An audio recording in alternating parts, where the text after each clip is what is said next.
Hey everybody, another day here at VDF Farms.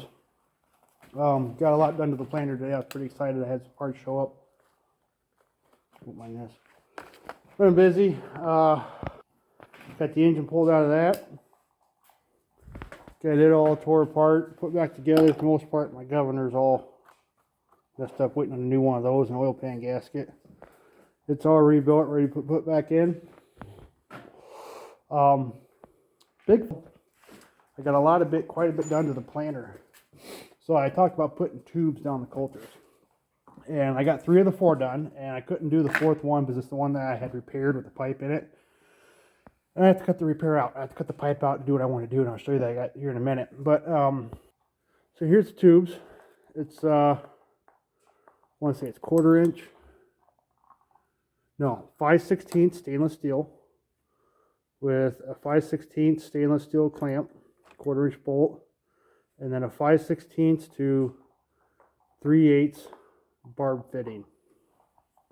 And I got 25 feet on a 3/8 reinforced chemical hose, and we'll show you what we're doing here. Let's walk out to the planter. It's a little dark out. I said I'm just packing up, getting done for the day. For a post quick video. So see there, I moved the tanks over closer to the center for weight distribution, just because I didn't really care for it sitting on the edge. So I moved the tank. That one's not mounted yet. You can see I got to, that's the one there. I got to cut that pipe out of it. But when we go to this one here, you guys will see what I'm doing. And just run that pipe straight down to the coulter. Those are 8-inch tubes. I got about 6 inches past the bolt, so it goes roughly almost where the greaser is, which is about where that tube bends anyway. The 3/8 line ran up and across. So now here, I got the bracket built. I ended up moving it forward, just because of clearance issues, and I felt like there was a bear there. Went up, welded it straight, welded the plate straight on the bracket. The brackets are both on, so I can remove the brackets if I have to. Up here, I went ahead and reinforced all this. I noticed with the hitch, this was starting to bow. So I reinforced that, and it actually worked out good because it already had holes in it. So I was able to move my hose hanger back because it was really annoying up front. So this side here is all done and plumbed in. You see I got the tube in, bolted up. I just gotta get the 2 brackets down here bolted up. And then back here I'll show you what I was talking about, the eye bolt. I use stainless steel and everything. The eye bolt goes around there, drill the hole, and that'll keep it from moving too much. So I got the tubes on. I gotta get them secured yet. It's getting late here at night. It's cold. I think it's about 20 degrees outside right now. So next day I'm gonna get that other coulter done, get the rest of that 3-inch pipe tubing ran. Should be ordering the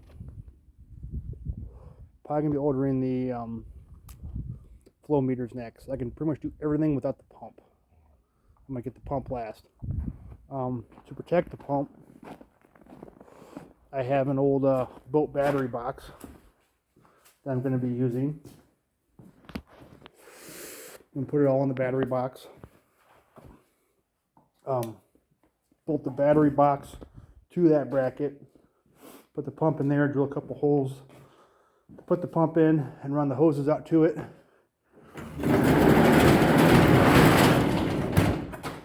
So the hoses will be ran to that. Everything, the pump will be concealed. And everything will be on the external. So I say I'm going to order the flow meters next. And then whatever fittings I need to get that done. The pump I'm going to kind of hold off on from the date and what size pump I want to get. I got to do some math yet. I'm thinking of 5 GPM. Depends what kind of flow meters I get. I want to get 1 GPM per tube, I want to average about 1 GPM, 0.5 or 0.7 to 1 GPM. So I'm thinking a 5 GPM pump, but I got to do some research to see if I got to get an adjustable flow. I just got to do some research on that, but it's going to get a 12 volt pump on it. But I can get everything up to the pump done, and the pump I can just grab and throw on there come when it's a little warmer, because I will be out testing that thing before I run it. It is too late to go back though. I did sell the fertilizer boxes, so at this point it's do or die with this. Yeah, I don't know if it's a poor decision or going to be a good decision. We'll see. But yeah, we got the lawnmower all almost ready to put back together. Just had to order the new governor for it today. I showed you this guys here. I put it back together, spins free and everything. Put it back together, and then it was jammed up. Couldn't figure out why. I pulled it apart, and I must have crushed that thing inadvertently trying to put the pan on. So I'm waiting on that, but everything else is put back together. New rings, everything's lubed up. New seals, new head gaskets, get new plugs coming for it. Intake's on. Then it's going to go back in.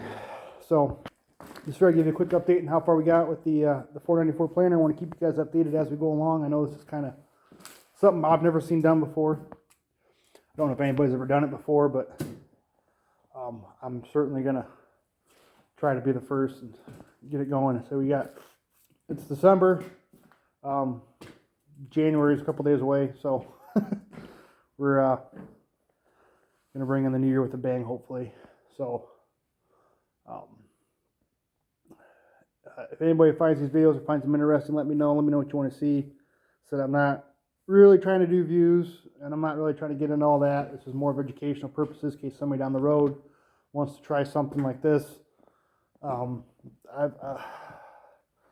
The 494 videos I found on YouTube are either they're talking about a bunch of numbers, or they sit there like, well, I did this and this and this, but there's really no alterations.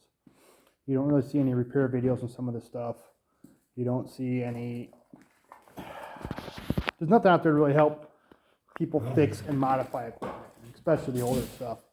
So that's what I'm trying to do here is along the, 2, 3, 4 years down the road, if somebody finds this and thinks it's great, hey, they can modify their 494 in a similar way or in a better way. Hey, more power to them. I'm trying to show that with you don't have to have all the bells and whistles. You don't have to have 100 acres to start. I'm trying to take you guys down the path of working out the kinks and getting the bugs worked out, and troubleshooting, and growing your operation. Sorry, my dog wants to play. So the farming generations are dying. There's less and less farmers out there. A lot of the older guys are giving it up. The kids don't want to take it over. There is a few people out there who do want to continue to farm. They want to start farming. They want to get into it. There's a lot of negativity out there. I found a few of the pages I've been on. I'm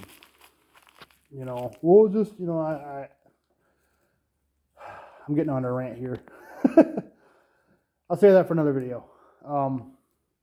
There's updates on the 494. Probably be another week or two before I get more parts in for it. I do order everything online because it's just cheaper and easier. I can get exactly what I want instead of selling for whatever at the parts store. So stay tuned on that. Hopefully I'll be getting some more parts here next week. I got to order some stuff, but I want to try to get that done, at least the fertilizer side of it done here over the next couple weeks. So stay safe, have fun, and don't give up.